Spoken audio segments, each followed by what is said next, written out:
Linda, can we have roll call? Kiefhoffer, Here. Haven, Here. Roll, Here. Dobry, Here. Randall, Here. Lewis, Here. Medina. Mayor Medina got stuck on an airplane, so she's not going to be with us tonight. Do we have a motion for approval of the agenda? I move that council approve the agenda as presented for May 27th, 2025. Second.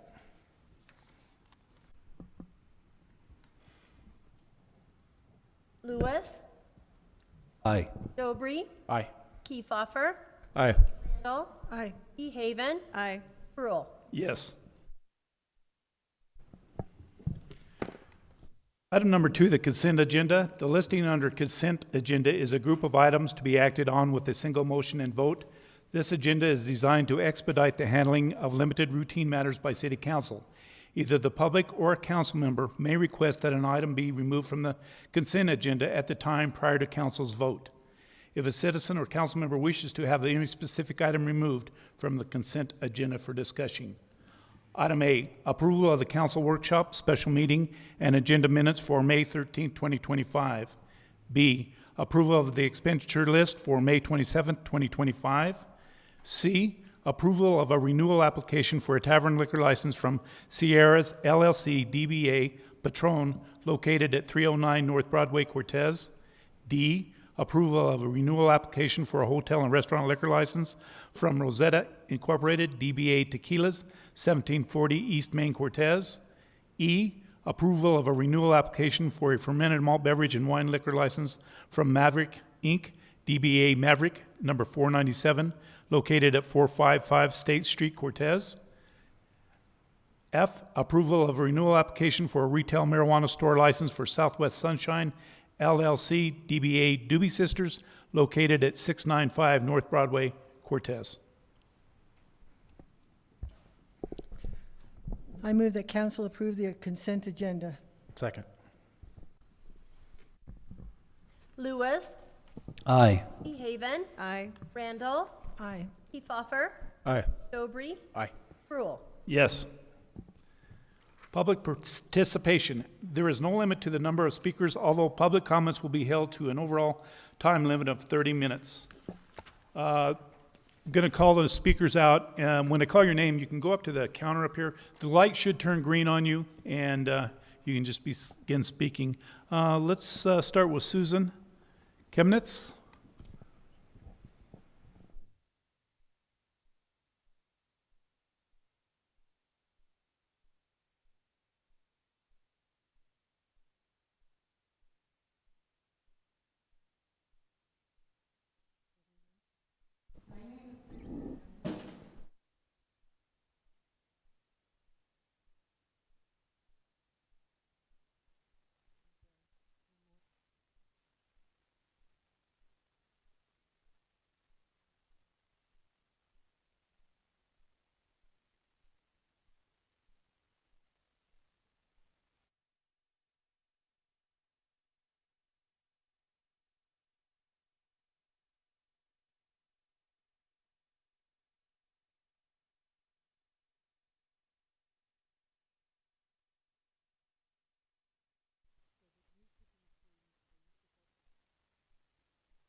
Thank you, Susan. We'd like to call up Emily Pearson.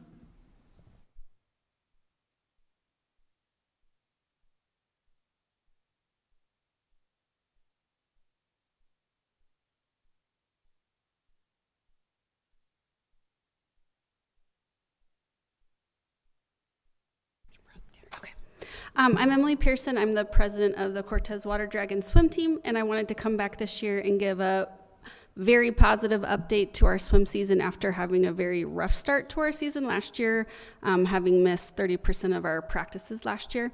As a seasonal swim team, we only have 4 months of the year, and so every practice counts. And this year, thanks to Creighton and Michelle, working really hard, we were able to get in on our first day of legal swim practice. And so we just wanted to publicly acknowledge just how grateful we are for that to happen this year. We have over 80 swimmers ages 5 to 17 participating this year, and we're hosting our Cortez Open Meet this weekend, Friday afternoon and Saturday and Sunday morning. There's 7 teams, mostly from the Southwest coming over. But then at the state meet last year, we were nominated and voted unanimously to host the state meet again. So Cortez will be hosting at the outdoor pool August 1st, 2nd, and 3rd with 15 or 16 teams from across the state as far as Fort Morgan with hundreds and hundreds of swimmers. So we just wanted to come back this year and thank you for your work. Thank you for getting us in the pool and just supporting the community in that area. So thank you. Thank you. We like to have good comments every now and again. We're going to go ahead and move on to a presentation. This presentation was supposed to be by Mayor Rachel Medina, but because she couldn't be here, I will go ahead and do that for her.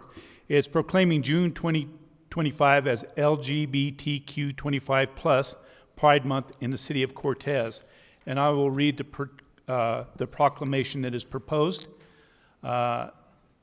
It says, whereas every person should be able to live without fear of prejudice, discrimination, violence, and hatred based on race, religion, gender identity, and/or sexual orientation, and whereas LGBTQ2S+ Pride events have taken place around the country every June to commemorate the beginning of the Stonewall riots, and June is celebrated as LGBTQ2S+ Pride Month nationwide, and whereas the city of Cortez has a diverse LGBTQ2S+ community that includes people of all ethnicities, religions, ages, and professions, and whereas the city of Cortez cherishes the value and dignity of each person and appreciates the importance of equality and freedom, and whereas all are welcome in the city of Cortez to live, work, play, and every family in any shape deserves a place to call home where they are safe, happy, and supported by friends and neighbors, and whereas the city denounces prejudice and discrimination based on age,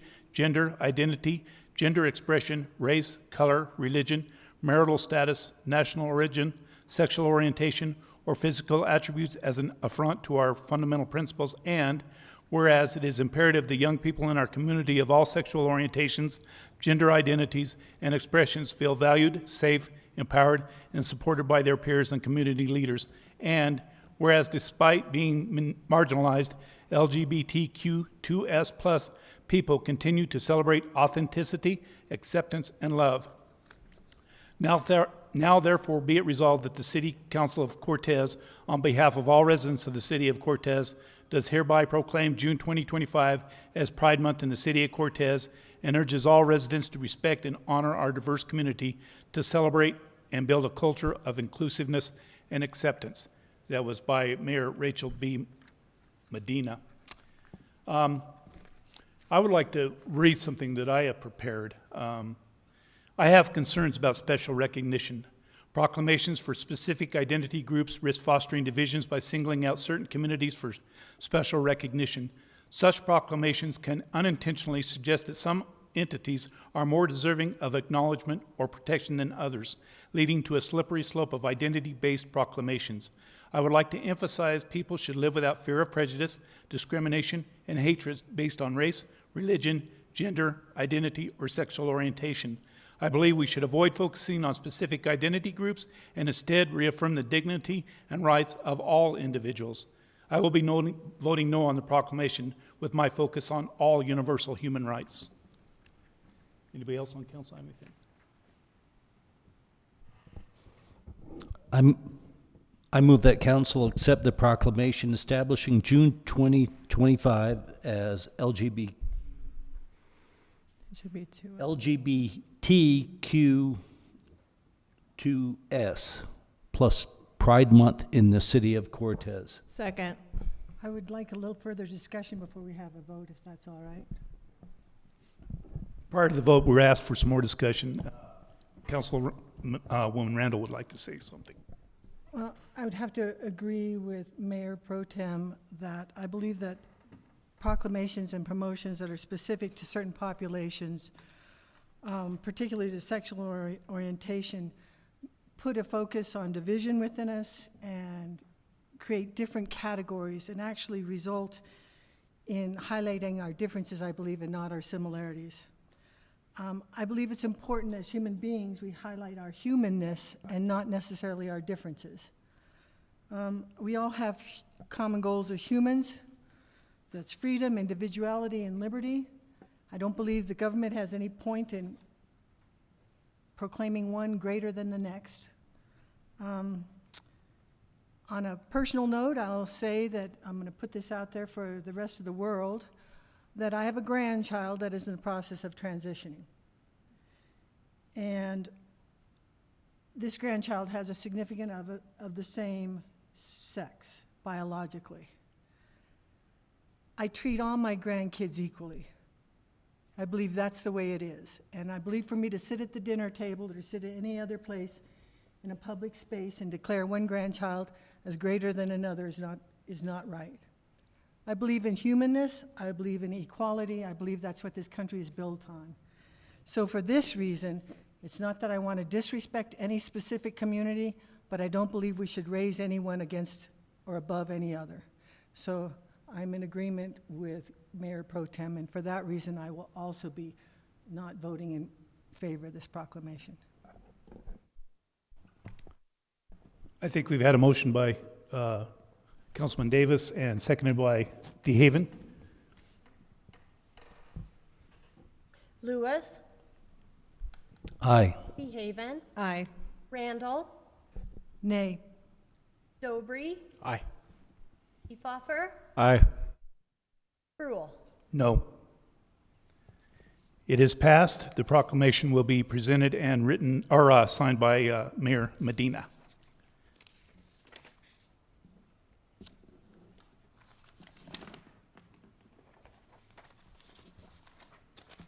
Okay, we're going to move on to resolution number 8, series 2025, a resolution accepting and adopting the 2025 South Broadway area-wide plan.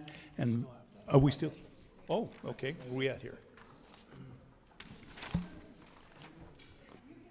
Ooh.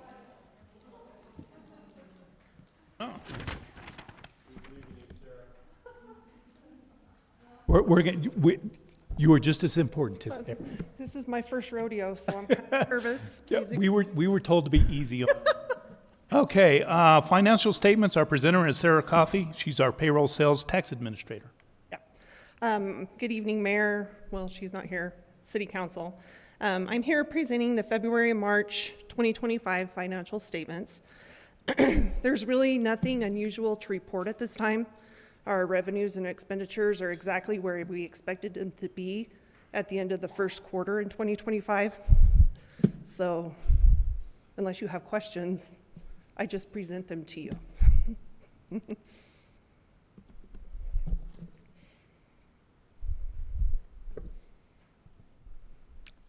I just want to say that you did a really great job presenting. Just Thanks.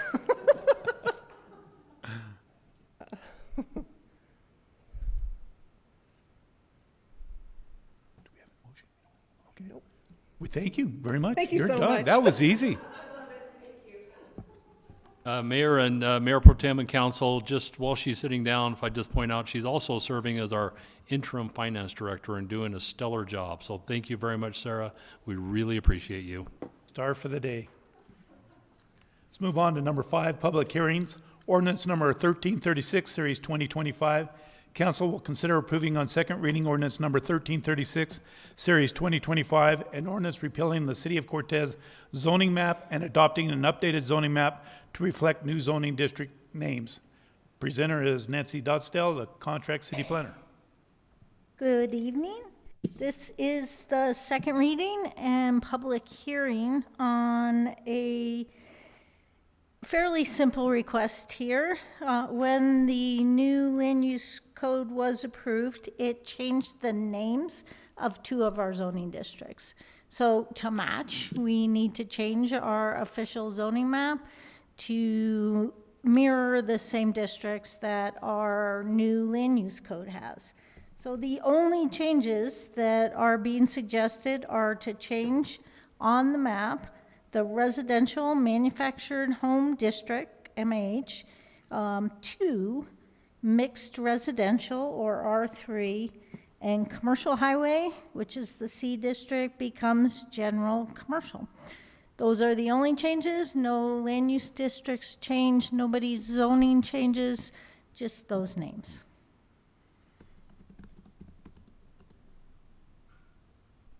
Council have any questions?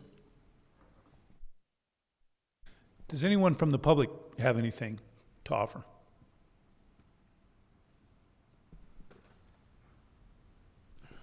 Mayor Pro Tem, I think what we should do in this case is open a formal public Open up hearing. a formal public hearing. Correct.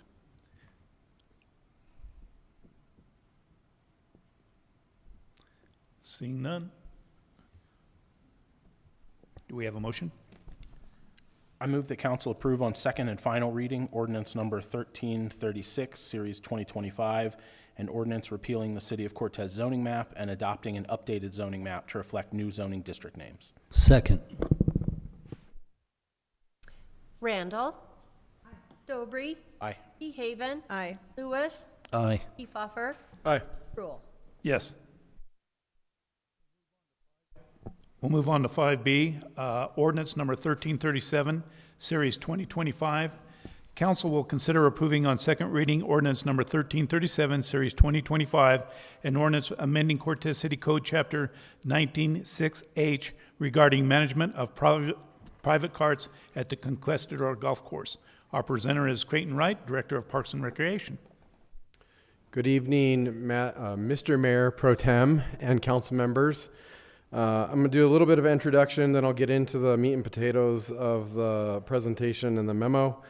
First off, I'm here today, kind of a good news, bad news situation. Good news is that our little gem of a golf course has been realized, and meaning that we're really attracting a lot of folks that come out and play golf at the Conquistador Golf Course. And that is increasing our demand, and we have a limited supply. And this has to do with a lot of things golf related, but we're here tonight to specifically talk about the private carts and the permits associated with them. Just as a quick anecdote, this last weekend, we didn't have any tournaments on the course. We had 150 rounds of golf played. I can't imagine last year thinking about this, having 150 rounds of golf played on a normal weekend without a tournament, and having that both Saturday, Sunday. We had only 3 tee times available on Sunday. So it is a very busy golf course. There are some things eventually we might have to do management-wise to increase our capacity, but for now, we're running all cylinders. We're doing very well at the golf course. I have to recognize our golf pro, Michael Rodowski, is doing a great job on the customer service front end. Ryan Thetka, our golf superintendent, providing great conditions for play. And specific to this issue, our golf advisory committee jumped on this issue as soon as it came about through the winter, and we've been working through various different solutions. As a part of my presentation here tonight, I'm just going to touch on quickly the existing ordinance, go through our cart process, talk about our cart demand and a temporary solution that we've created. I'm actually not going to highlight unless council wants me to, but there were several questions that were asked at the May 13th council meeting when this item came up for first presentation, and those are included in the staff memo. And then at the end, go through direction and even some alternative considerations for council should you be interested in considering them.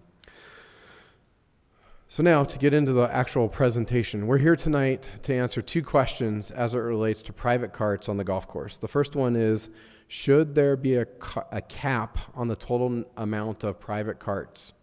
That's number one. Number two, if so, how is that cap set? So as a part of my presentation, I'll go through some of the background and then ultimately where we, and I'm saying we because that's both myself as the director and our Golf Advisory Committee and the pro even settled on this topic. The existing ordinance is included in the staff memo as attachment 1. It includes the 80 cart cap. The proposed ordinance included as attachment 2 removes that 80 cart cap and permits the Parks and Recreation Director, with advice from the Golf Advisory Committee, to determine whether a cap is necessary, and if so, what it should be. Should a cap be set on an annual basis, it will be reflected in the fee resolution annually that ultimately council has the discretion to pass each year. There were some other minor cleanup edits that were also included as a part of the revised ordinance. Our current cart process, this last year for the first time, we hit that 80 cart cap that's allowed in the existing ordinance.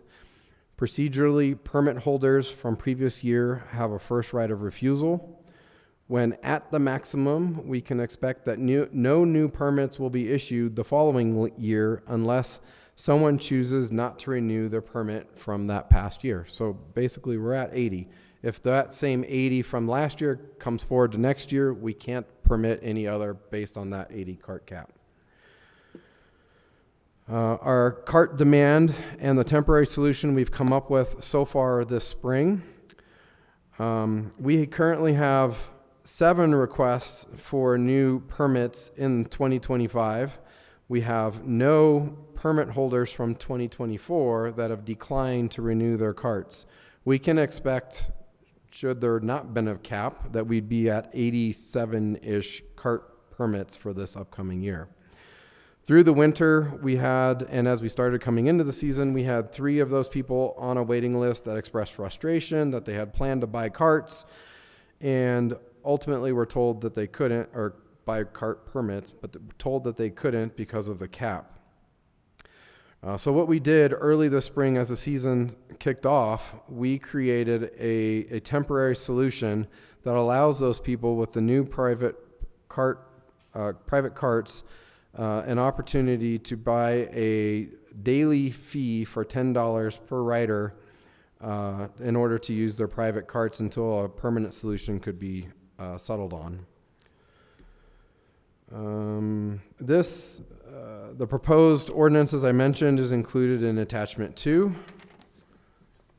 And if you haven't noticed, I'm kind of jumping through the high points of the presentation and skipping over the stuff that's kind of ancillary. The kind of middle section of the staff memo includes 7 questions that were asked of me at the last council meeting and their answers. I'm not planning on going through those, but we can certainly go through them after the presentation should council choose. As we get into the direction, again, I'm going to go back to what we're ultimately here to decide tonight, and that is to answer 2 questions. The first one, should there be a cap on private carts at the Conquistador Golf Course? And secondly, if there is a cap, how do we set that cap? This item's been discussed at the last 3 Golf Advisory Committee meetings, and ultimately, when those 2 questions were asked, it was very quickly addressed by the committee, and they felt that no cap should be set. I argued that at some point there may be a need for a cap, and if so, if we're going to change the ordinance, let's change it to accommodate a possible future cap. And by doing so, it allows us to set a cap on an annual basis in which it provides the Parks and Recreation Director, after consulting with the Golf Advisory Committee, to set a cap. In the short term, the Golf Advisory Committee felt that likely there was not a need for a cap in the short term, but in future years it may be necessary. There are a couple things that would drive the need to enact a cap. That includes too many private carts distracting from the rental cart market. Rental carts are really important. It's important for tournaments as we get into the season. We can't sustain our tournaments with just private carts. There needs to be some rental carts available, and even on a daily basis as play occurs, we need to have rental carts available. So we need to make sure that there's a sufficient quantity of rental carts that can be supported through the normal play. Secondly, too many private carts may make storage and private transportation challenging. We currently have several people that are trailering their private carts to the golf course. Up to this point, there's been an expectation set out by the clubhouse that those cars and trailers are parked in the far out in the gravel parking lot at the golf course, and that's been workable. And finally, the proliferation of private carts could cause a liability concern at some point in the future. So as we go forward and consider direction, I did include 3 possible alternatives in addition to the staff recommendation on this item. I'm going to quickly go through those. The first one is to remove the cap from the ordinance completely. Essentially, there would be no cap. Second would be to maintain a cap and increase it to a set number. I've just picked out 90 because I think that's kind of the good number as we are today based on the current demand. And number 3, to maintain the current language and do not increase the cap. This would turn away the 7 or so requests that we currently have on the waiting list. As far as fiscal impact, should we implement the staff recommendation, which is to allow the director, actually let me do that. Staff recommends that council approve on second reading ordinance 1337, series 2025, an ordinance amending the Cortez City Code chapter 196H regarding the management of private carts at the Conquistador Golf Course. This would remove the 80 cart cap and permit the Parks and Recreation Director, with advice from the Golf Advisory Committee, to determine if a cap is necessary on an annual basis. And if a cap is set, it would be included in the fee resolution on an annual basis. So should we implement that? I would expect that in the next 2 years, we'd likely have 2 or 10 new private cart permits that would generate approximately $7,500 in additional revenue for the golf course. So that is my brief overview of this issue at this moment. I'm open to take any questions and to remind Mr. Mayor Pro Tem that this is a public hearing that we'll need to ask for public comment on the topic. Do we have any questions from council? No questions, just comment. I would like to commend the Golf Advisory Committee on dealing with this issue. I sat in on several discussions on this. They've taken it very seriously, thought about all the various aspects and how this would impact other individuals, how it would impact the golf course, and I'm very supportive of this this resolution. Excuse me, this ordinance. Mr. Mayor, I know we do have a couple members of the Golf Advisory Committee in the audience that may want to speak during public hearing. We'll make sure that they have an opportunity to speak. I have a question. If somebody comes from Farmington pulling his cart and he gets to the golf course, can he put his cart on the golf course? Yeah, so we do have a temporary solution that we're still working through the fine details of it. At this point, we would allow a temporary cart permit. The current talk is that it would be for a limit of 10 days per golf season, in which the fee for that would be $10 per rider to allow for that. Really, this is the intent of this interim solution, is for someone, as you suggested, someone maybe coming from the region that wants to use their private cart, someone perhaps coming through the area on a trip elsewhere and has their cart with them, or someone who may come in for a large tournament and wants to play a couple rounds leading up to a tournament. The 10-day number seemed to be about the right number that would be both something that would allow and accommodate those that are bringing their private carts from outside, but would not give so much access in using a private cart before getting a permit and going through the process like everyone else would. And the extra funds that are coming from the cart, where does that go? So there's been great interest in our Golf Advisory Committee to dedicate the private cart fees back into cart path development. And so that is what the intent is, that we would be allocating that amount of money that would go back into cart path development. We actually broke ground last Thursday on cart path development, in which we're putting about $120,000 into cart paths this year. Wasn't the same thing approached to city council before and it was designated to go to that? Yes, I need to formalize a memo with City Manager Sanders and our Finance Director to formally designate that.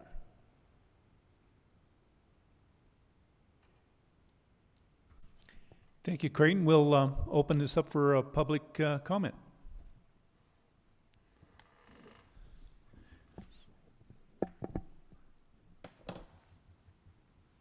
Good evening, members of council. I appreciate your time tonight. My name is Keenan Lovett. My address is 2531 Fairway Drive, Cortez, Colorado. I am a member of the Golf Advisory Committee and appreciate the recognition to our superintendent and our golf pro.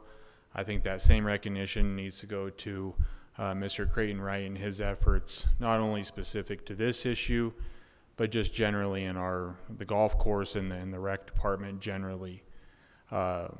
Regarding the ordinance and the changes that have been presented by Mr. Wright, the Golf Advisory Committee is in full support and would ask this board to pass the amended ordinance as presented by Creighton. Any questions? Thank you very much. Thank you. We have a comment. I have a quick comment, and that would be that last meeting when this first came up, there was note that there was quite a bit of operational guidelines that were included in the ordinance, and that Creighton, you highlighted to me that the plan would be to go ahead and come back on a new ordinance and address the more operational aspects of the golf course at a later time. And I think that's appropriate because you have a pressing issue right now which we're addressing with this private cart maximum. In the interim, could I request or could I ask when would we be able to expect that we would get the remaining portion of this ordinance looked at and kind of straightened out? Would that be within a year or? Mr.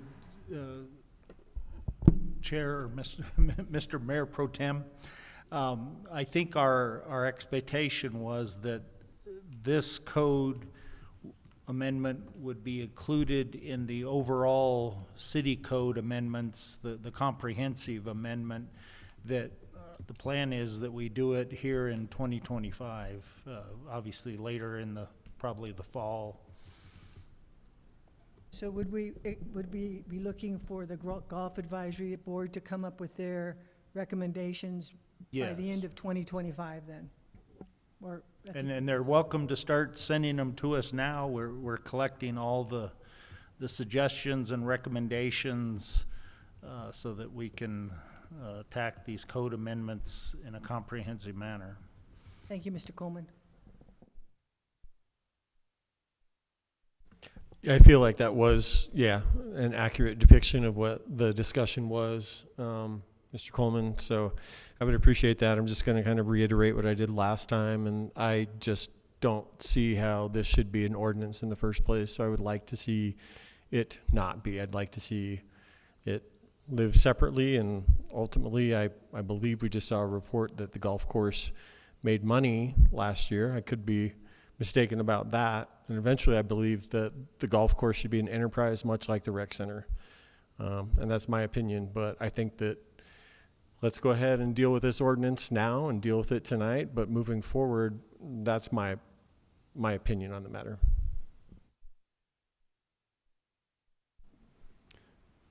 Mr. Mayor Pro Tem, you may ask to see if there's any other public comment and/or close the public hearing should council want to make action on this item. I see no more public comment. We'll go ahead and close public comment and prepare for a motion. I move that go ahead. I move that council approve on second and final reading ordinance number 1337, series 2025, an ordinance amending Cortez City Code, chapter 19-6H, regarding management of private carts at the Conquistador Golf Course. Second. Dobry, Aye. Randall, Lewis, Aye. Pfeffer, Aye. Haven, Aye. Rule. Yes. Thank you, council. We'll move on to number 6, unfinished business. We have none. New business, number 7, resolution number 7, series 2025. Council will consider approving resolution number 7, series 2025, a resolution committing to a Vision Zero pledge to end traffic fatalities and serious injuries on Cortez streets among all street users. Presenter is Andy Brock, Interim Chief of Police. Thank you, Mayor Pro Tem and Council. In an ongoing effort to create safer travel for all residents and visitors, the City of Cortez partnered with an engineering and planning firm of Bohannon Houston, Inc. to develop a comprehensive transportation safety plan.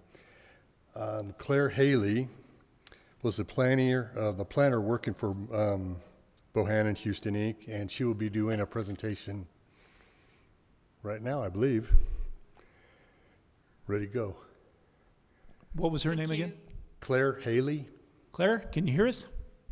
Yes, can you hear me? Yeah, we need the volume up just a little bit if we can get the volume up. All right, try it again. I'll do my best. Is that better? There we go. Okay, great. And I have a presentation to share. Let me load that up. I can't hear you up here. Can you hear me now? Still a little bit, if we could get some more. How's this? Is this a little bit better? It's a little bit better. I think we have our technical group trying to work on it right now, so give us just a minute. We might have you do a test. Okay, great.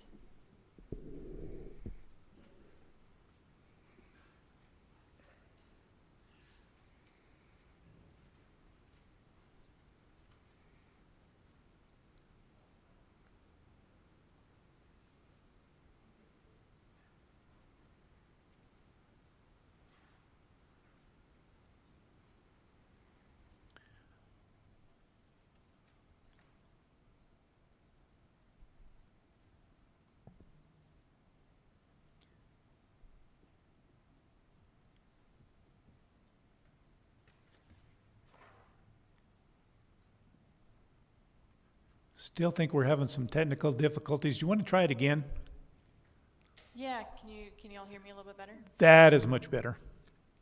Okay, great. And can you see my my presentation? We cannot.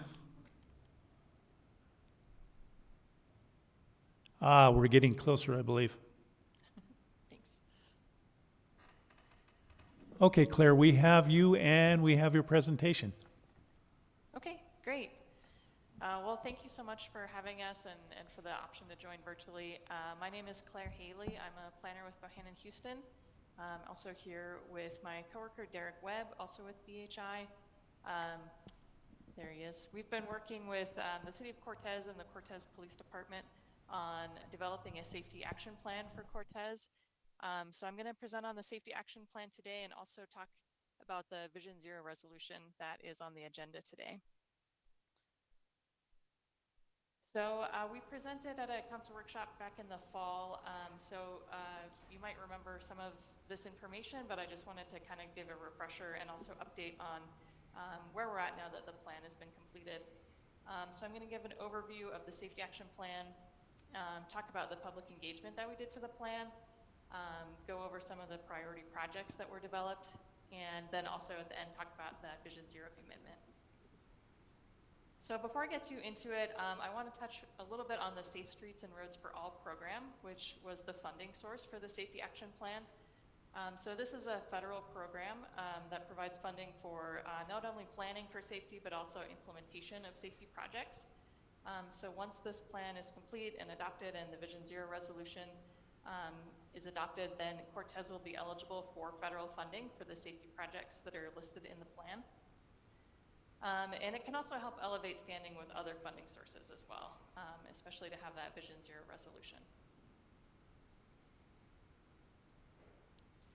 So these are the required components of the plan for it to be eligible for that federal Safe Streets and Roads for All funding.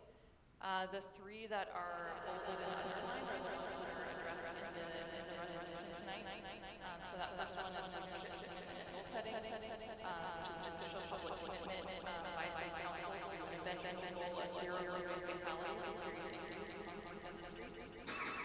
It also establishes a planning structure, a task force that is overseeing the action plan implementation and monitoring statistics time. And it also establishes transparency, which is a method to measure progress over time, including measuring action data with how many fatalities these occurring in Cortez. The bullets on the right there are included in the safety action plan, that's a safety analysis, engagement monitoring, equity considerations, policy and process change recommendations, and also strategy. Okay, so I wanted to engagement that was done in this plan. We had a really thorough public process. Really spearheaded these efforts, and we got a lot of feedback. So we did a project website and an online interactive map. We also did several focus groups, a back-to-school focus group, a senior center focus group, and also a Hispanic Latino focus group. We did a public open house. We did a survey, and we also had the draft plan open for public comment. So we were really impressed with just the feedback and engagement that we got from Cortez residents. Our survey had almost 800 responses. The interactive map had over 400 comments on it, and the in-person events engaged 44 people. So we really had a lot of engagement, really got a lot of feedback for this plan. So what did we hear? We heard a lot of recurring themes. Of course, the biggest one was folks identifying safety issues in Cortez. The biggest one by far was speeding. So I pulled out a few just kind of representative quotes of the types of issues that we're identifying.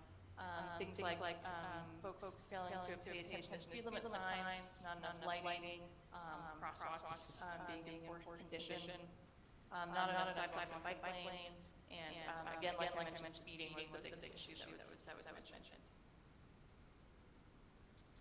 In our survey, we also asked people what kinds of safety solutions they would like to see in Cortez. So you can see, I won't go through all of these, but street lighting and sidewalks were highly supported, crossings for pedestrians were really well supported. Bike facilities were about 50% supported. New traffic lights also received majority support. Programming and education also received strong support. Safe routes to school programming, DUI reduction campaigns, stricter enforcement, and also safety education campaigns. What I thought was really interesting was when we asked folks about slowing traffic speeds, and again, folks identified speeding as the biggest issue in Cortez. Support for some of the specific countermeasures was a little bit less. So speed humps got over 50% support, but these other countermeasures received less. So traffic circles and roundabouts, access control through the addition of medians, and then also road diets, which is removing driving lanes and street parking in order to widen sidewalks or add sidewalks or bike lanes. Received about 1/3 of folks supporting it. So I just wanted to bring that up just to highlight some of the tension that was kind of developed as part of this public engagement process, where we saw folks really identifying speeding as the biggest safety issue and really mentioning that safety was important to them. But when we asked about specific countermeasures, support seems to drop off a little bit. So I bring this up not to discourage you all from pursuing these countermeasures, because they have been proven through research and peer communities to improve safety. But more just to show that if you do pursue some of these, it might require extra education, a little bit extra engagement and outreach with the community to get some of the support for some of these. Okay, with that in mind, we also developed priority projects for the community. I won't go into too many details about that in the interest of time, but they kind of fall into these different buckets. So for roadway safety, traffic calming, slowing traffic speeds is recommended in the plan. Creating community gateways that indicate to drivers that they're entering a town and that they should slow down for pedestrians and bicyclists. And then also access control to help minimize conflict points when vehicles turn in and out of driveways and side streets. Intersection safety is also included in the project list. Things like geometrical changes to intersections to help slow turning speeds, the addition of either new traffic lights or roundabouts at a few locations. Pedestrian safety measures like additional sidewalks and walkways, improvements to unsignalized crossings, so mid-block crossings where there's not a traffic light, and then also improvements to signalized crossings where pedestrians cross that traffic light.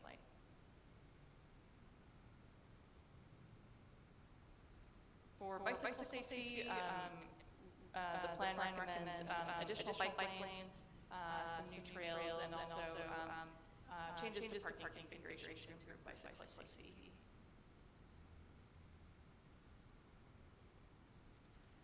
So I want to talk really briefly about the criteria that we use to prioritize projects. So we not only develop a project list, but we also kind of put it in order from in order of priority. So we looked at criteria focused on safety, equity, public comments, and then also feasibility in order to rank the projects. I do want to say that this is not meant to be a prescriptive list of projects. It's instead meant to kind of be a tool for you all to decide, given the fiercer projects that are in the plan, which you might want to pursue funding for first. So again, it's not meant to be a prescriptive to-do list. I won't go into too much details, but these were some of the projects that scored highest on the list. Some of these bike lane projects could be implemented with just restriping, so at a really low cost, and without taking away any parking or driving lanes. Signalized crossing improvements, especially on Main Street, could be also low cost near-term projects. Improvements to unsignalized crossings as well, and then also some traffic calming made that priority top ranked projects on the list. We also developed some recommendations that are focused on planning and policy. So things like developing a complete streets policy is something that Cortez might want to pursue in the future, which would ensure that all modes of transportation are considered when redesigning streets. Developing a bicycle and pedestrian master plan, establishing a neighborhood traffic calming program where residents could request speed bumps or other traffic calming on their street. Transit feasibility study to look at the possibility of transit in Cortez, and lowering residential speed limits to 20 miles per hour to reduce speeding. And then lastly, we also developed some programmatic recommendations, things like targeted education campaigns, safe routes to school efforts, creating a safety action coordinator position to help implement this plan and safety efforts moving forward. And again, going back to that resolution, included in that resolution is it resolves to creating multi-agency vision zero task force, and also to support transparent and data-driven crash analysis so you know if you're making progress. Okay, so I wanted to touch on resolution that is on the agenda tonight. So again, our last presentation, but vision strategy to eliminate traffic fatalities while increasing safety and mobility overall. And it really takes the stance that traffic fatalities and serious injuries are unacceptable, and that there are things that we can do to prevent them. The Safe Systems approach is the Federal Highway Administration's kind of take on Vision Zero. So it has these 6 principles. First of all, as I mentioned, that death and serious injury is unacceptable. That humans make mistakes, whether we're biking, walking, or driving. We're all human, we all make mistakes. But the consequences of those mistakes should be less severe. That shouldn't result in a death.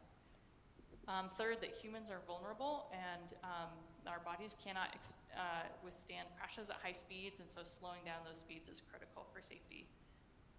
It emphasizes shared responsibility between roadway users, roadway designers, policymakers, emergency response services, and others. It also tries to proactively address risks before deaths occur, so that if we know that there's a location that's unsafe or we've seen near misses, that things can be done before a death occurs at that location. And then lastly, that redundancy is crucial, and that the system should have multiple safeguards if one fails. So that's kind of Vision Zero in a nutshell. So the Vision Zero resolution today states that Cortez resolves to achieve 0 traffic fatalities and serious injuries by 2045. The resolution, to meet federal requirements, does need to be time-bound. And so that 2045 date was selected in order to give Cortez time to coordinate with other jurisdictions such as CDOT and be able to plan, design, and implement these projects. As I mentioned earlier, progress and transparency is also a required part of the safety action planning process. So the resolution resolves that the city will prepare and provide an annual report to City Council to relay progress on the safety action plan and track crash metrics. And then establishing a planning structure to facilitate the implementation and monitoring of the safety action plan. So that's all that I had to present on today. I believe that plan is included in your packet. And Derek and I are happy to take any questions if you have any. And we just wanted to say thank you for the opportunity to work with the City of Cortez. It was a really great project, and we really enjoyed working with you all. So thank you. Thank you. I have a question for you. Was Cortez in line with other communities regarding types of safety measures? I see that Cortez preferred speed bumps over roundabouts. Were we in line with other communities, or were we unique? I would say, just from my experience, that you are in line with other communities. Roundabouts tend to be one of those designs that gets a lot of pushback, and we got a lot of both support and pushback from roundabouts with the engagement. But what we've seen with some of our other projects is that folks tend to oppose it before it's designed, and after it's designed, it operates quite well, and people don't really complain after it's been implemented. So we've seen that in other communities, so I don't think Cortez is unique with that one. Does council have any questions? I'm not sure who this question should be asked of, but it keeps referencing the safety action plan. Is there an actual document that is our safety action plan that's separate from this resolution? I do not have There one, no. is. Sorry, I didn't hear what you said, Chief. I'm sorry, what? Yeah. So what I'm trying to get at right here is that our resolution and the like specifically refers to a safety action plan. And I'm wondering if this means unfunded mandates. I mean, there's some great concepts that were just presented to us, but what is it actually, what do we obligate ourselves for in signing up for the safety action plan? I believe what we're obligating ourselves for is to do better. I don't think there's any mandates in there. We're just looking to improve. And we get that through the public engagement and listening to the citizens and what they perceive their needs are, what they see, and see if we can help that out and strengthen that situation. But I don't think there's no mandates on that. If I can maybe just add to that a little bit, Council. So we had to have this as part of our Safe Streets for All grant. So it really supports that and shows that we've done some public outreach and so on, which is a capital improvement grant. And if we do well on one, we're liable to get others. And that will help us get some sidewalks in a school area and beyond. And so it is very helpful, but we have to have this in place to be able to move forward with that. It's a grant requirement. The other thing I wanted to highlight about this is we have spent a lot of time talking, particularly around the West Y and the southwestern area of Cortez, about safety and our partnership with CDOT. And I think this is an important thing to say to CDOT, that death and danger are not acceptable on the streets of Cortez. And if that isn't heard by CDOT, then that should be heard by our state representatives, that local communities should have control over how fast people drive through their communities and to be able to control safety in our community. Thank you. And to answer your question, yes, there is a plan, and we can share that. I just want to be certain that we're not, again, in the wording of this, as I spoke to you earlier about a different issue, about, it states that we're going to facilitate implementation and monitoring of the safety action plan. So facilitate implementation means we're making a commitment to make this happen. And I just want to be sure we know what we're making a commitment to have happen.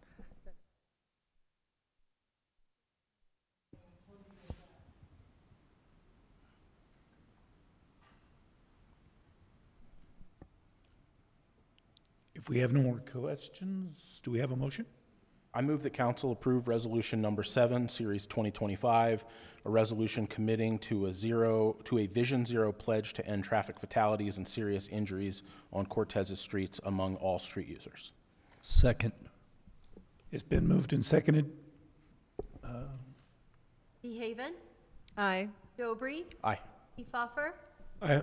Randall, I'm going to vote no because I don't know what the safety plan means or has enclosed in it, so I'm going to say nay at this point. Lewis, Aye. Brule. Yes. Thank you.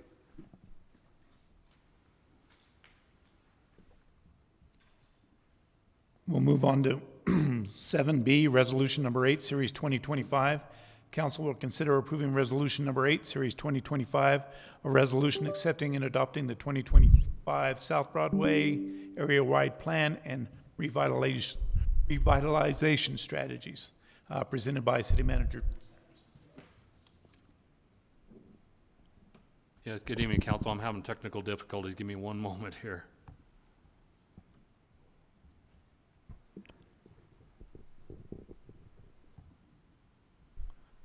Okay, so I'm stepping in for Rachel Marchbanks this evening. She had to go home ill.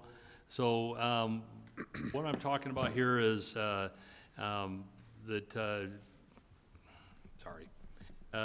plan here that we're presenting before you is intended to reflect the community's shared vision for South Broadway.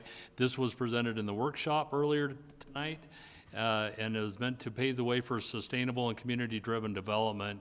Notable priorities in that plan are: 1, to clean up the corridor; 2, improving safety for pedestrians, cyclists, and motorists alike; 3, creating a gateway or pleasing entry point to Cortez. And again, this is on our south end, and we talked about the area-wide plan, which is on South Broadway.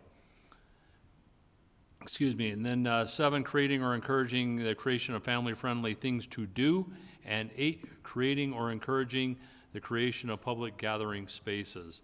So with this plan, staff is recommending that now that it has been presented to you in the workshop, that council approve this resolution accepting and adopting the 2025 South Broadway area-wide plan and revitalization strategies.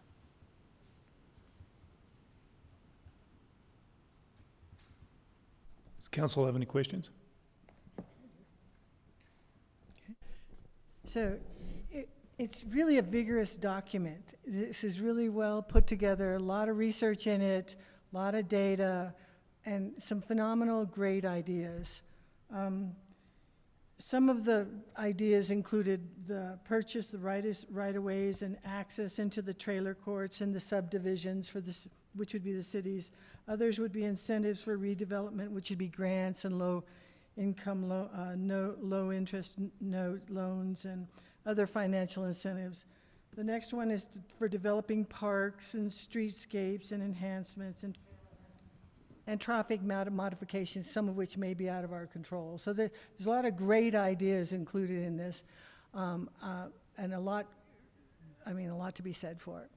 I'm all for the resolution, but I'd like to request an amendment to the resolution. And that might be in the last paragraph on it. It states, what it states is the 2025 Broadway area-wide plan and revitalization strategies is hereby accepted by the City Council and is established as a policy and direction guidance document for further revitalization initiatives in the city. Now, when the lady presented it to us earlier, the two things that stood out in one of her first comments was, number one, not all ideas in the plan will get done, and then ideas outside of the plan will get done. And so it's a sort of a viable document. I think our wording in the resolution should be modified at the last paragraph to state that the 2025 South Broadway area-wide plan and revitalization strategy is hereby accepted by the City Council and is established as a policy and direction guidance document for further revitalization initiatives in the city. And that would be striking policy and direction from the last sentence. So I put that forth. Any comment? So to clarify, in that last paragraph, the suggested amendment is to strike, quote, policy and direction guidance, those 4 words from the sentence. Not guidance. Sorry, not guidance, so policy and direction. I believe it is guidance. That would not make sense. Is it guide, Guidance stuff. okay. Okay, so policy and direction.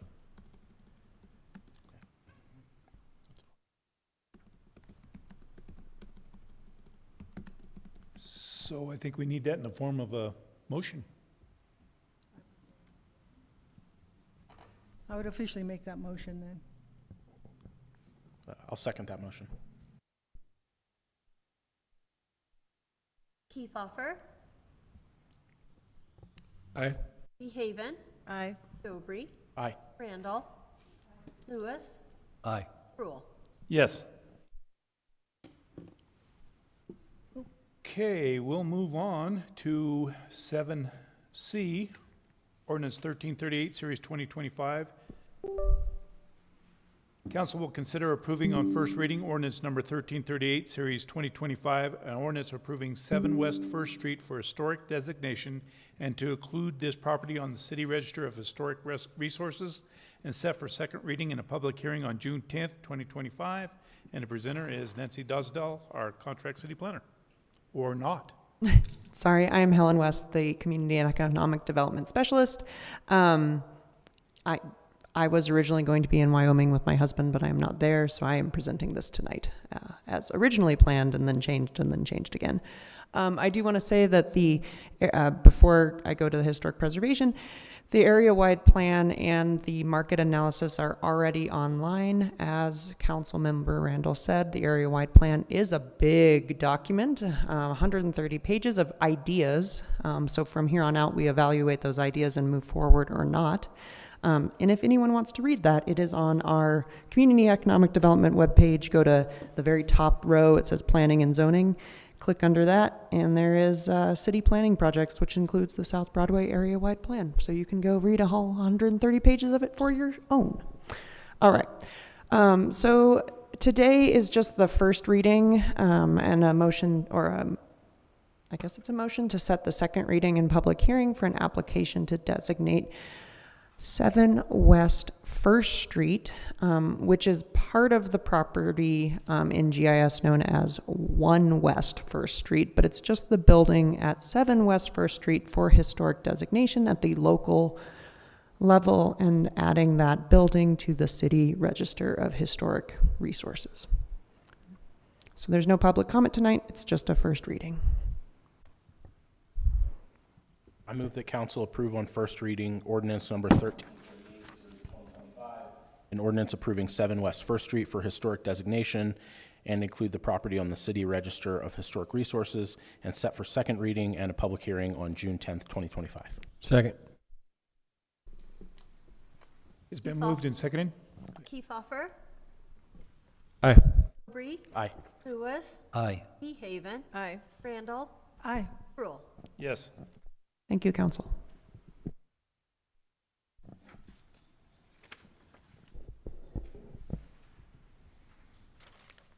We'll move on to ordinance 7D, ordinance number 1339, series 2025. Council will consider approving on first reading ordinance number 1339, series 2025, an ordinance establishing a 6-month temporary moratorium on all new applications for marijuana business licenses and permits. Our presenter is our city attorney, Patrick Coleman.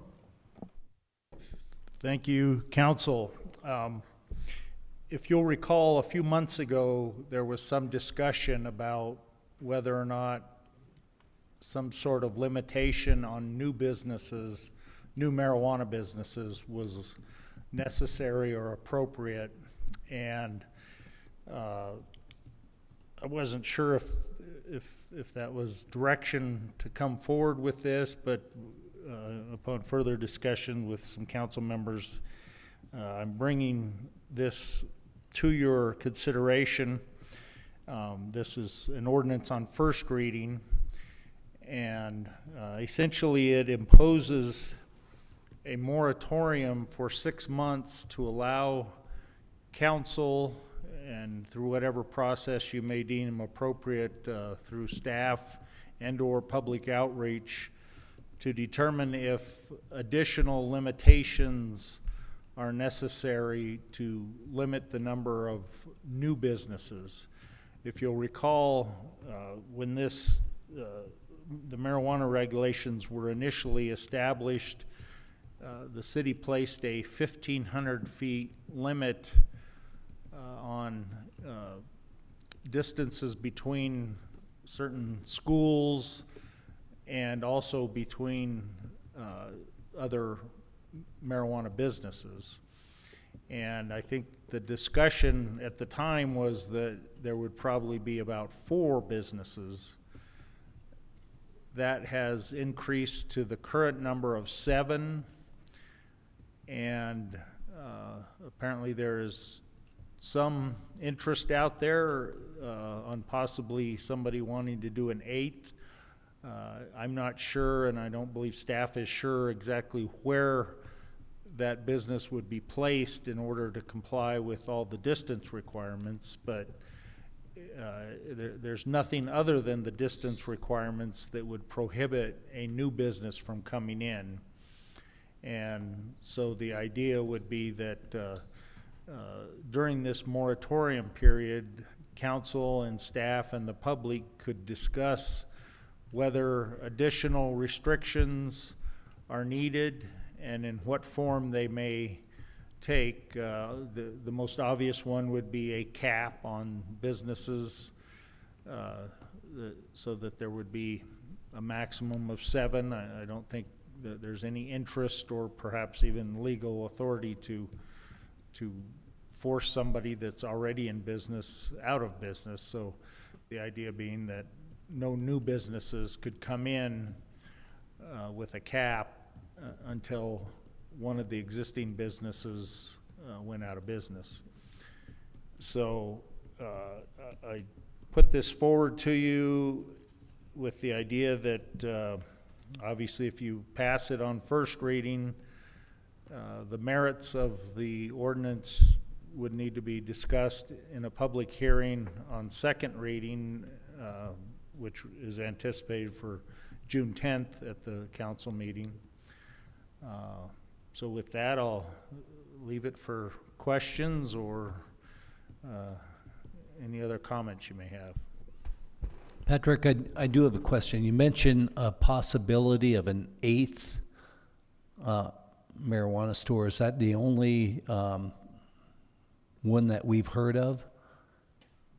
Yeah, and I mean, I haven't heard that myself. I think Councilmember Kiefhoffer may have raised that issue, and we haven't seen an application or an eighth, but certainly it's, if somebody using GPS and some ingenuity finds a location that would fit within our requirements, they certainly could apply for that.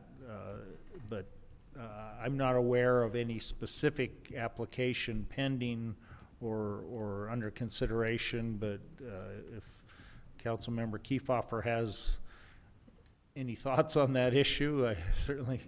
Well, excuse me, before, Matt, I guess I'm a little concerned with this in that I don't feel that we need an ordinance to deal with this issue. Honestly, my view on this is this should be market-driven. And I think if anyone is thinking about this and goes in and does some research, they're going to find out that the trend is that there is a decline in this, and it would be, from my aspect, it'd be very foolish to venture into a business like this. I feel that we're making a decision to limit something. You know, do we do the same thing with Mexican food restaurants where we have an ordinance, you know, having a limitation with new ones coming in because we have quite a few, or banks, you know, whatever it may be? I just don't feel that we need to have this. Yeah, and I would caution you that the purpose of the moratorium is to discuss and take public input and do additional research as to whether or not any limitation should be placed. So it doesn't automatically result in a cap or some other restriction, but it does limit anybody from applying for 6 months while you have that discussion. Councilmember Kiefauer, could you speak more to this, maybe shed some light on it, so we understand your position? I agree with what Mr. Coleman just said, that this would be first reading, then we would have second reading during the moratorium time for 6 months. We could discuss it. I think primarily and fundamentally the first question is it even possible for another business to be in place? And I don't think that we have a good grasp of that in terms of the distance requirements. I believe there could be one or two more potentially, and I do understand what you're saying about you know, businesses you know, basically sink or swim, but I think that this very simply gives staff the time and for us time to discuss whether or not that's something that we want or is even possible.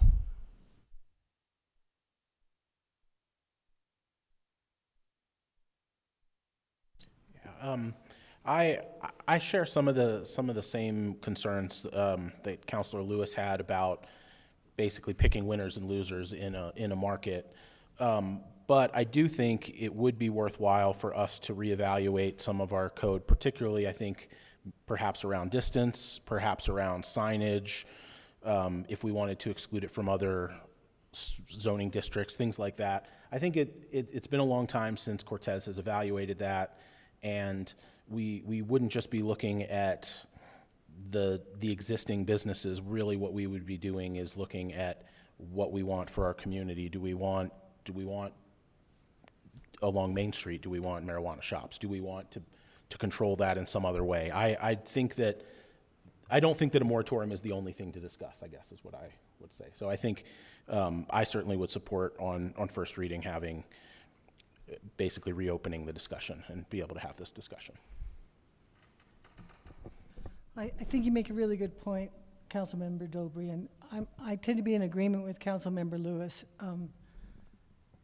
for multiple reasons. Number one, when the Amendment 64 of the Colorado Constitution passed, it said specifically that the regulation of marijuana was to be similar to the regulation of alcohol. And in our city, we have greater than 50 licenses for alcohol permits. So putting a cap on this is in a direct contradiction to what the constitutional amendment says. Second, in my opinion, is that, you know, our initial licensing fees in 2013 were $7,000 for a business, marijuana business. In 2014, we increased the initial licensing fee by $5,000 to $12,000 per application. And then in '24, after the market started to deteriorate due to market forces, we decreased the renewal fee from $5,250 a year to $1,200 a year per license.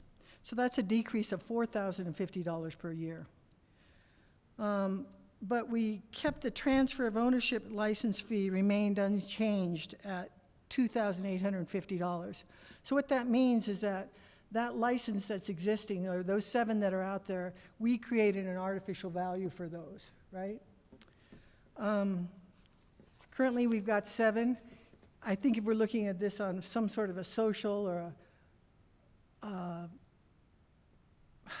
I guess you would say a political statement that our town's got 7 marijuana stores and maybe have 8, I mean, the cat's kind of out of the bag on that one.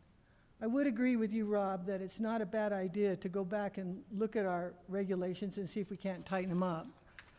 But I have a couple more points to make, and that is the city here made taxes from the year 2014, 15 to 24, so that's 10 years.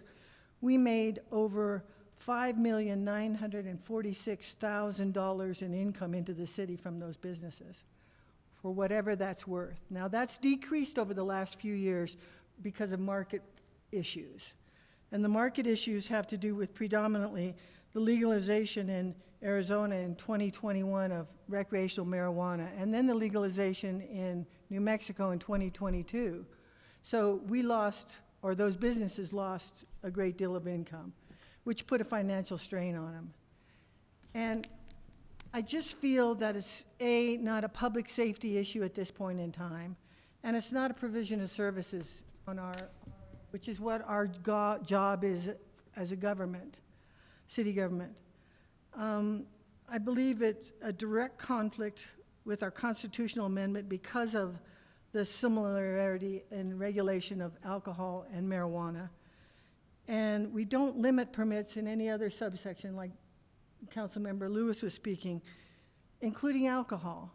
And if you throw Mexican restaurants into it, the guy who makes the best burrito for the best amount of money is going to make it, and there's going to be some that are going to fall out. And that's exactly what we've got, another Mexican restaurant on our agenda today to approve their business license. So I just feel that we're overstepping at a time when we are so busy with the upcoming natural medicine rules and regs, which we've learned a lot from the marijuana ones, and we have the opportunity to look forward and make positive changes. I just feel like our time and putting a 6-month moratorium on top of a 4-month moratorium that we've got left on that one right now is really going to start pushing our ability to respond in an appropriate way. So those are my points.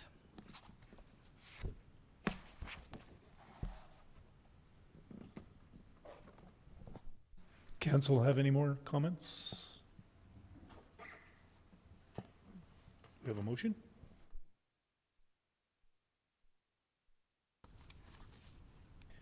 Hearing none, it's going to die. I'd like to make a motion that council approve on first reading ordinance number 1339, series 2025, an ordinance establishing a 6-month temporary moratorium on all new applications for marijuana business licenses and permits, and set for the second reading and public hearing June 10th, 2025. Second. DeHaven. Aye. Randall. Kiefhoffer. Aye. Dobry. Aye. Lewis. Nay. Brule. Yes.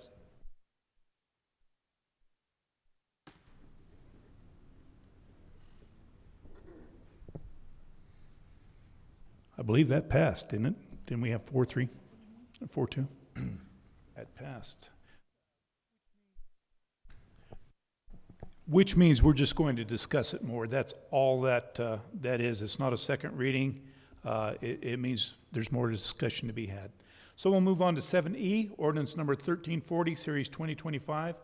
Council will consider approving on first reading ordinance number 1340, series 2025, an ordinance amending the city manager's compensation in accordance with the amended contract and set for second reading and public hearing on June 2025. Presenter is Patrick Coleman, City Attorney. Thank you, Mayor Pro Tem. At the conclusion of the evaluation for the city manager, council, through the mayor, made a suggestion that I draft an amendment to Mr. Sanders' employment contract, providing for an adjustment to his compensation, and gave me the number that is included in this ordinance and the amended contract that is attached as Exhibit A. You may see that this is somewhat different. Upon further review of the charter does say that any fixing of compensation by council has to be done by ordinance. And so rather than just approving an amendment to the contract, you've got to approve on first reading, in which this is first reading, the ordinance that approves the amendment to the contract. So it's fairly straightforward. Salary number suggested is at the step one of the grade that Mr. Sanders is slotted in the compensation study. And again, this is on first reading. So with that, I'll open it for any questions or comments. It will be heard on June 10th if you approve it on first reading for a public hearing. Any questions from council? I'll entertain a motion. I move that council approving on first reading ordinance number 1340, series 2025, an ordinance amending the city manager's compensation in accordance with the amended contract and set for second reading and a public hearing on June 10th, 2025. Aye. Second. DeHaven, Aye. Lewis, Aye. Randall, Kiefhoffer, Aye. Dobry, Aye. Rule. Yes. Moving on to 7F, council member appointment for proposal review team. Council will consider appointing a member of the Cortez City Council to the proposal review team for the 7th Street parcel Park Village Housing RFQ. Presenter is going to be our city manager, Drew Sanders.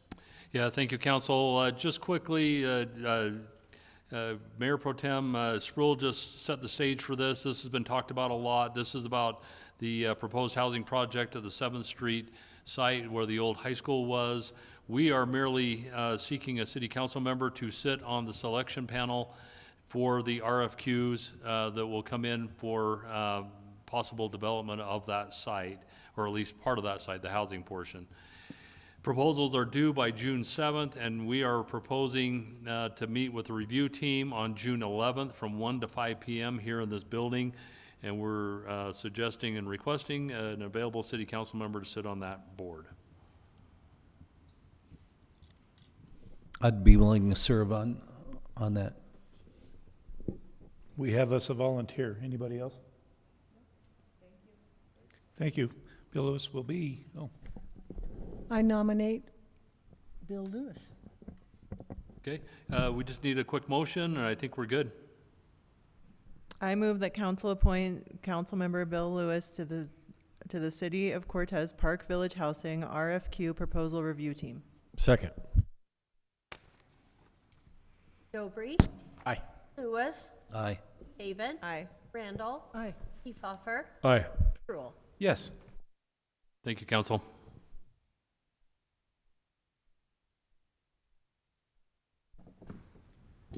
Moving on to G, Cortez Recreation Center Shower Restoration Project. Council will consider awarding the bid for the Cortez Recreation Center Shower Restoration Project to Sparks Plumbing and Heating.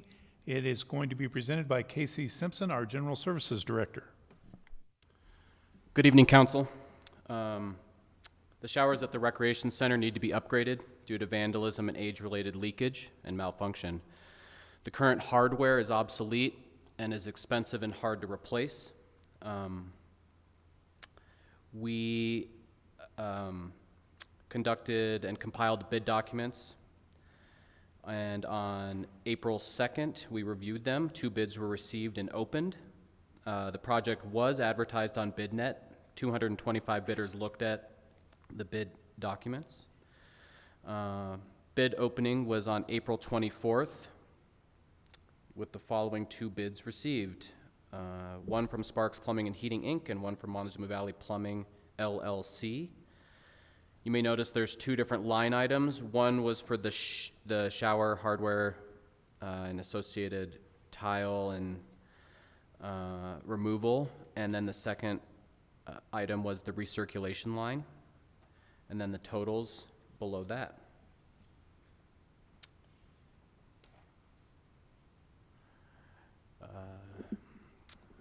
We believe a new tamper-proof and vandalism, or a tamper and vandalism-proof housing with isolation valve upgrade will enable the rec center to have access and the ability to complete repairs without shutting off the water of the whole building for a single shower repair. The funding for the project was allocated by the Parks and Recreation Department, and it is recommended that Council award the Cortez Recreation Center Shower Reconstruction Project to Sparks Plumbing and Heating, Inc. I really appreciate the fact that it went out on BidNet to 225 different bidders, and that it was in the Cortez Journal. I think that's the right thing to do, and I'm not totally surprised that we only got 2, but the good news is that they were both local companies. I would add to that, why it did go out to 250 bidders, as Mayor Pro Tem Spruill always mentions, kind of disappointing on many of these that we don't get more than sometimes 1 or 2 bids. But it was very, very apparent with your scoring matrix that the selection was for Sparks, and I appreciate seeing those numbers. I have to echo both of those. I appreciate it when we get a bid. When you have one person given a price, that is not a bid, and you've really done a good job, and it shows, and we appreciate it. Thank you. Thank you. I move that council approve the bid from Sparks Plumbing and Heating, Inc. at its bid price of $35,610.05 for the Recreation Center Shower Reconstruction Project, and that the city manager be authorized to negotiate and sign a contract on behalf of the city for this purpose. Second. Hefauver, Aye. Randall, Dobry, Aye. Haven, Aye. Lewis, Aye. Spruill. Yes.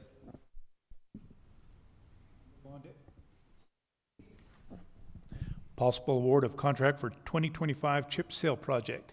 Council will consider the award for the 2025 chip sale project to A1 Chip Sale Company and authorize the city manager to negotiate and sign a contract with them on behalf of the city. Our presenter is Brian Pickens from the Director of Public Works. Mayor Pro Tem and City Council, per the road assessment that was conducted by Jones and DeMille as part of the Transportation Master Plan, several roads were recognized as ideal candidates for chip seal roadway surface treatment and were selected for inclusion in this project.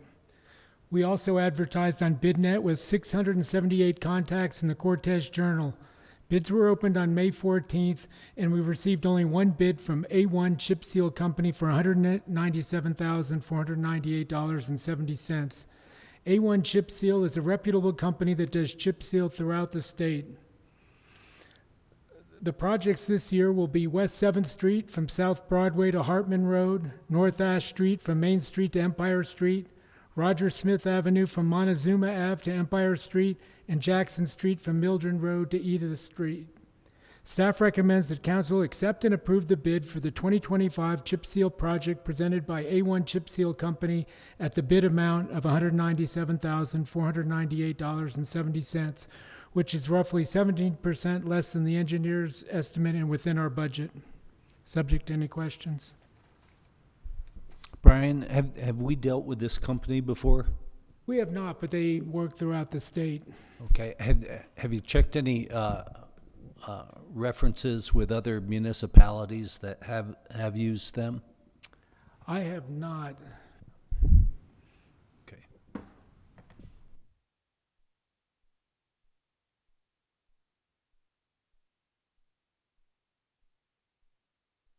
Any other questions from council? Did I miss where?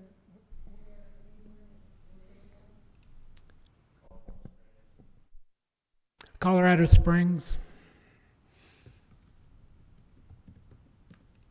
I mean, it does seem like they've done quite a bit of work in the area. It seems like I've seen a lot of A1 trucks around the city of Cortez.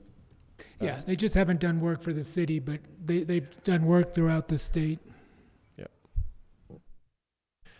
Having said that, I'd like to make a motion that council approve the bid of $197,498.70 from A1 Chip Seal Company to authorize the city manager to negotiate and sign a contract on behalf of the city for this purpose. Second. Haven, Aye. Hefoffer, Aye. Lewis, Aye. Dobry, Aye. Randall, Aye. Rule. Yes. Thank you. Application for a new hotel and restaurant liquor license. Council may consider setting a public hearing date and neighborhood boundaries for a new hotel and restaurant liquor license for La Katrina Bar and Grill LLC, DBA La Katrina Bar and Grill, to be located at 220 West Main Street, Cortez. Presenter, Linda Smith, our city. Good evening, Mayor Pro Tem Spruill and City Council. In front of you tonight is the new application license, the application for that license that I've just recently received. We have completed the public notice for this new license for La Katrina Bar and Grill, LLC. Chavallo Ortiz is the owner of that restaurant. They're in the process of completing the planning and zoning process with their new building, meeting all the regulations for their new kitchen, as well as the outside appearance of that building. You may have noticed it's located sort of at the Y, sort of close to Benny's. As per the regulations from state statute, council is required to consider the reasonable requirements of the neighborhood. We do have the petitions given to the police department. They will circulate petitions as well as the applicant. And council or staff is asking that we review these petitions that we will receive at the June 10th council meeting. So staff is recommending for the neighborhood boundaries to be set as the Cortez city limits and the public hearing date to be set as June 10th for review of a new hotel and restaurant liquor license for La Katrina Bar and Grill to be located at 220 West Main Street. If you have any questions? Linda, can you tell us how long the process took from start to possible finish? For the building? them applying, the city's part, our role. How long does it take to get a license and go through all of the hoops that they're required to go through because of the liquor license? For the liquor license process, it takes 30 days from the moment that we receive it. He did have to do his fingerprints again because he was a current owner of another restaurant, but it's been a while since he's owned one. So that process has been completed, but it does take 30 days for us to notice the premise and for the public notice. As for the building process, I can't answer that. I'm not really sure how long he's been in that process with the city, but I know he's been in contact with the city for some months. Just getting his kitchen done requires, a lot of information from us to work with him on getting his bids and the sanitation district requirements as well for that part of his business, because it's going to be a restaurant. I do think it was a restaurant before, but I think it's been a long time. I'm not even sure anything was left from before. It used to be Kentucky Fried Chicken. I know. I was wondering if you were going to say that. The reason I asked that question, I just wanted to make sure that the city wasn't being too hard to deal with to get a business going, because we certainly don't want to stall businesses out. And it sounds like we do everything that we can in a timely manner. The requirement on the 30 days is pretty much set by the statute. So that part of it he knew way in advance when he came in, probably back in February to even talk about it.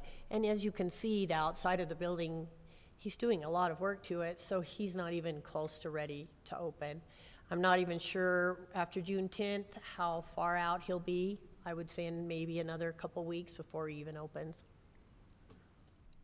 I move that council set a public hearing date of Tuesday, June 10th, 2025 for review of a new hotel and restaurant liquor license for La Katrina Bar and Grill, LLC, DBA La Katrina Bar and Grill, to be located at 230 West Main Street, Cortez, and the neighborhood boundaries to be set as the Cortez city limits. Second.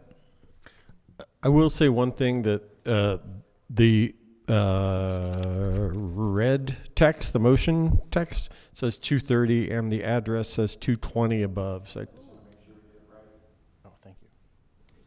Thank you for noticing that. We'll make sure that that is correct. It is 220. But thank you for noticing. I'll amend that motion to reflect 220, the correct address. Thank you. Do we have a second? I still second that. Thank you, Councilmember. Dobry? Aye. Lewis? Aye. Buffer? Aye. Randall? Aye. Haven? Aye. Brule? Yes.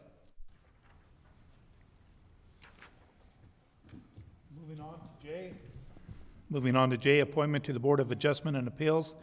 Council will consider the appointment of Robert Rhyme to the Board of Adjustment and Appeals, presented by Linda Smith. Yes, good evening again. Mr. Robert Remy serves on the Planning and Zoning Commission. Currently, Katrina Weiss was on the Board of Adjustments prior to her resignation last fall. We have that opening. Planning and Zoning was waiting to fill their board before we brought forward a representative from Planning and Zoning to replace Ms. Weiss.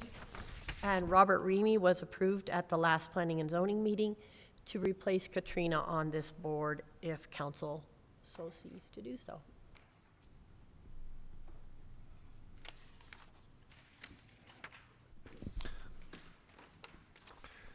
Mr. Mayor Pro Tem, I'd like to make a motion to that council appoint Robert Remy to the Board of Adjustment and Appeals for a 3-year term. Second. Randall? Dobry? Aye. Haven? Aye. Lewis? Aye. Pfeffer? Aye. Brule? Yes. Thank you.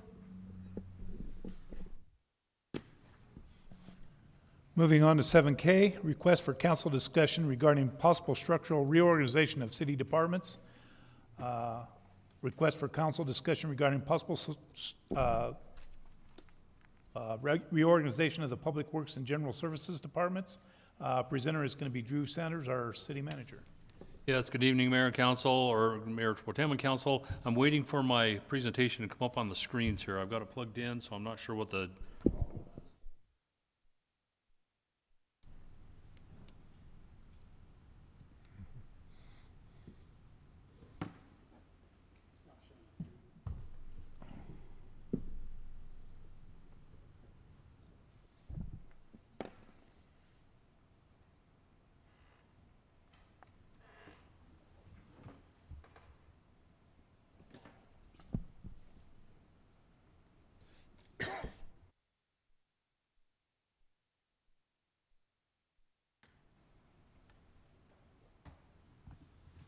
Well, while they're pulling that up, Council, we're going along, so I want to try to get moving right away. So I'll just verbally talk about this until we get that going.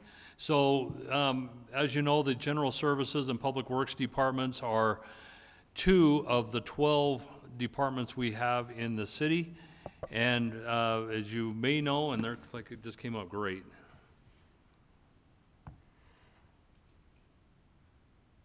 Good, okay. So there's just a quick shot of our organizational chart. They're one of the 12. So many of you may know that Brian Peckins is opted to leave our organization. He'll be leaving in June.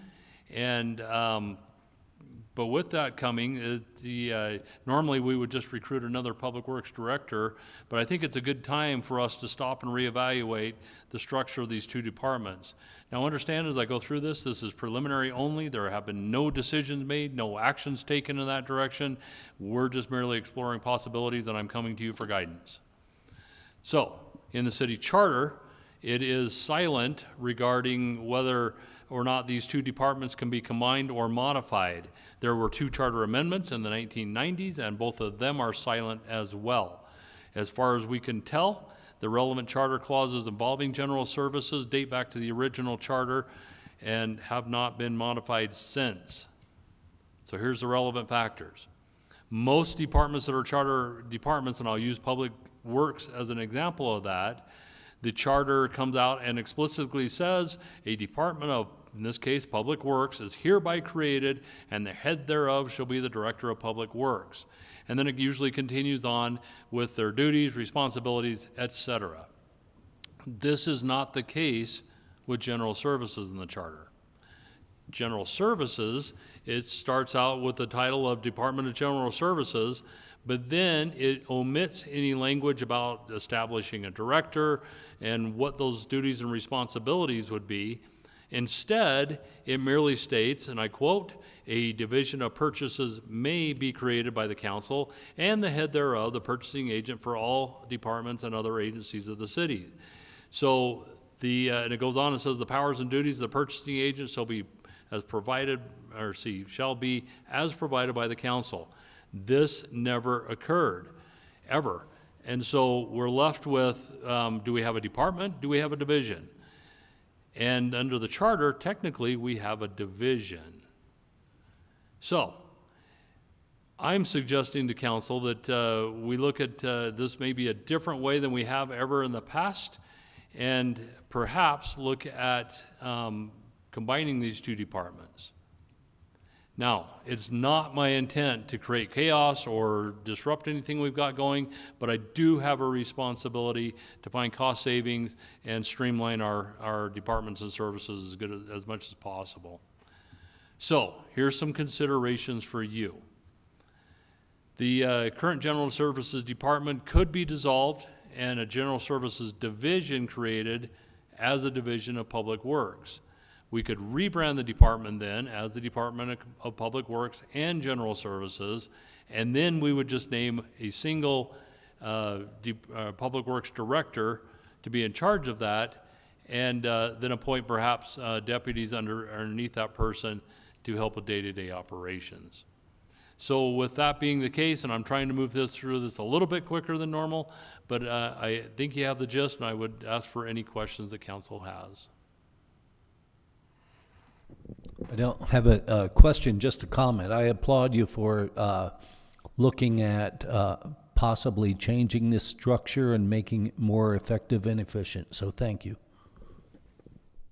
Yeah, I guess it seems to me that the purchasing aspect of general services really is pretty time consumptive, I think, when it's done right. And I think that people really are asking more and more for a larger amount of bids or legitimate bids. And so it's not a concern, but I would guess under this structure, I would advocate that there was someone who was really dedicated just to that purchasing piece.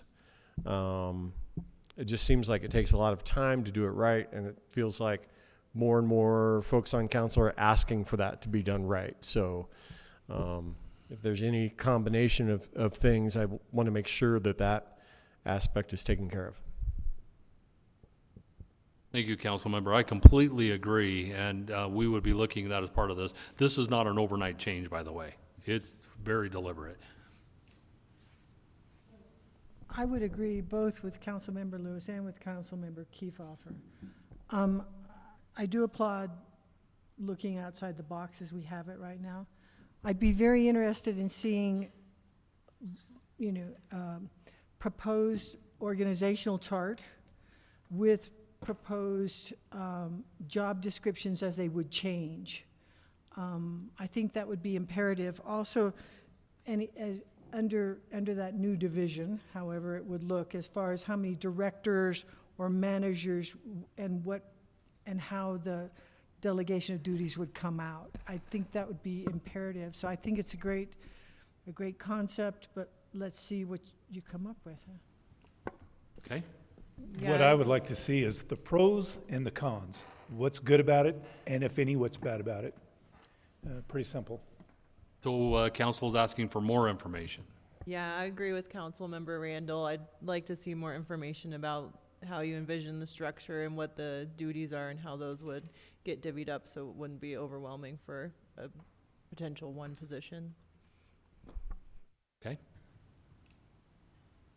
Yeah, I would support that as well. And I do specifically want to applaud you for taking advantage of times when there is the possibility for change in our organization, to evaluate it and look at things. And we don't always have to do things the way we've done them in the past. So we only have opportunities to make changes like this occasionally. So I think the rest of the council, yes, would like more information and can move forward and look at it. Okay, fair enough. Thank you. Okay, we'll move on to 8, draft resolution ordinances. We have none. City Attorney's report. No report. City Manager's report. Not this evening. I'm going to defer to next time. Been a long night already. City Council Committee reports. We'll start at the end with Councilman Lewis. I missed the Golf Advisory Committee last Friday. I was out of country, but I do believe Councilmember Randall attended that and will give an update.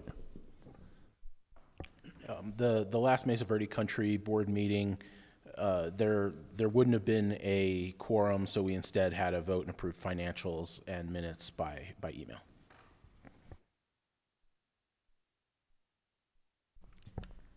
The last Historic Preservation Board meeting happened on the 6th of May, and it was reported on the 13th, and there's been no meeting since then. I did attend the Golf Advisory Board in Bill's absence on May 23rd at 7 o'clock.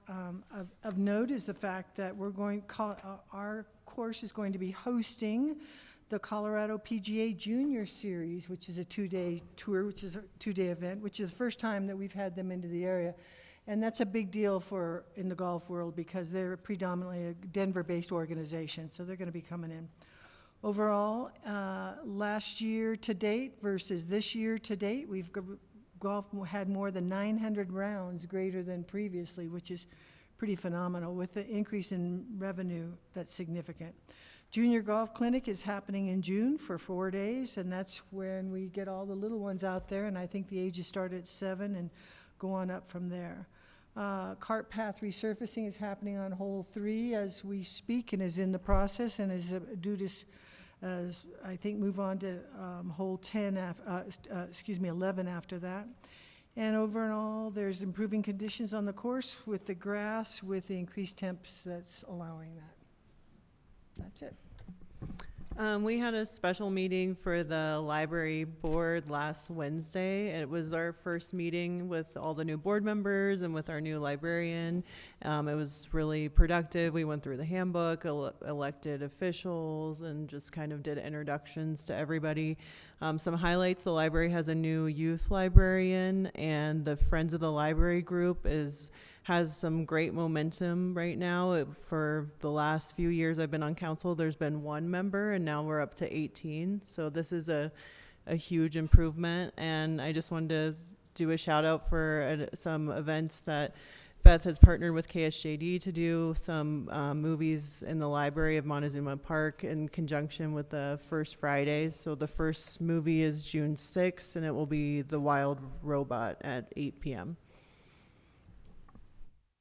No report.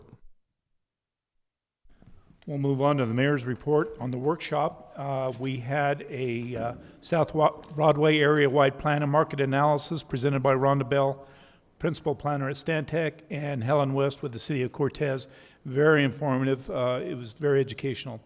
We also discussed natural medicine ordinance processes, and we were going to discuss council staff communications and setting matters for future actions. However, we didn't have a full council, and we thought it was imperative that we had a full council so that we could talk about that.